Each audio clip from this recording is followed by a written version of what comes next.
Tomlin. Love the podcast. Love your lessons. The question I have is, how important do you think it is to memorize songs? I find that sometimes I'll learn a song and I can play it great while I'm learning or just after, but then after a little while it's gone, and I think maybe it's because I didn't memorize it. So if you do think it's important to memorize songs, do you have any tips or tricks or recommendations for helping people learn how to do that? Thanks. Oh, well, thank you, Jeff, for your kind words, and what a fantastic question. So to quickly answer whether I think that it's important to memorize songs or not, it's a definite yes, and I'll give you some tips for how to do it. But before I give you tips, I want to just explain why it's so important to memorize songs or parts of songs. Now, I'm assuming that most people listening to this podcast either improvise blues harmonica or want to improvise blues harmonica. And I know that a lot of people struggle with vocabulary. And if you learn songs and licks and phrases, that's going to help you build up your vocabulary on the instrument and have more material to draw from. Because it's one of the kind of very common misconceptions about improvisation in general, which is that it's just pure creation out of thin air. But in reality, if you listen to any decent improviser, you'll be able to hear that they're using ideas over and over, and they've got set moves that they go to that they apply to the situation that they're in. And that comes from them having spent a lot of time learning other people's music. You know, they're standing on the shoulders of giants, as it were.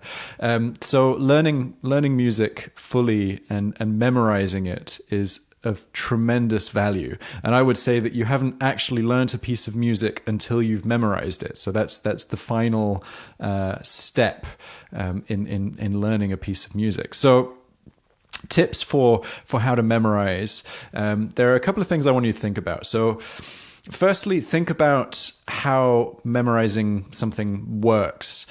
So if you have absolutely no knowledge about a topic, it's very difficult to memorize information about it.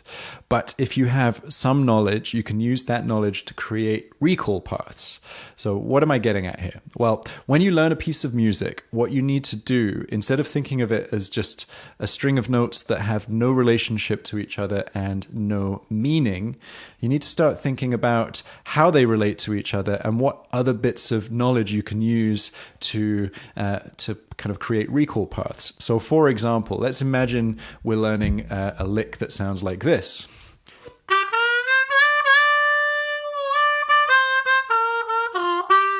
Okay, so I could think of it as 2 draw, 3 draw, half step bend, 4 blow, 4 draw, 4 draw,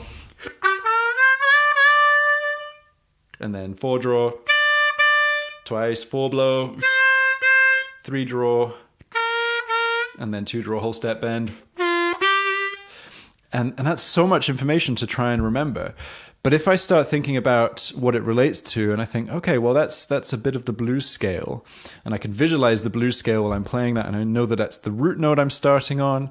I'm moving up through the blues scale and coming back down. Not playing the whole thing, but I've already got a little bit of an idea of where this lick is coming from. That means that I'm using the knowledge of the blues scale that I have to help me memorize that lick. So always try and think about what the relationship is between the notes that you're learning and turn them into something more meaningful. Think of it a little bit like instead of learning a string of letters, learn the words and learn the meanings of the words. So that's kind of step one with memorizing. And then the next thing is forcing yourself to play without the music. So what I found is that if you don't have any reason not to have the sheet of music in front of you, you'll always need it. But if you force yourself not to have a sheet of music in front of you, then you'd be surprised by how quickly you can memorize things. So what I like to do once I've learned a piece of music, I go through phrase by phrase, lick by lick, whatever building block I want to concentrate on. And I'm allowed 3 rehearsals. This is after I've learned how to play it. So I've spent some time learning the song. I've learned how to play it. And I'm allowed 3 rehearsals of each phrase. And then I have to turn the sheet of music over and see if I can play it from memory. And if I can't, I'm allowed 3 more rehearsals, and I just keep doing that until I can play it. And I do that with every single phrase, and then I string them together. And that's forcing myself to be able to play it without the music. So that's kind of the second part of that memorization. And then finally, I would say there are 2 more kind of secret source bits that you can use. So firstly, listening is your most powerful tool. So when you're learning something, if you listen to it so much that you can then whistle it and kind of hum it in your mind, then you've already built a huge recall path. And then secondly, start simply. This is not going to be easy at first. You're not going to be able to memorize a very complex piece of music right off the bat. Start with something very simple. Start with something you know really well. So try and memorize something like Happy Birthday. You know how that should sound, so you'll know if you're getting it wrong.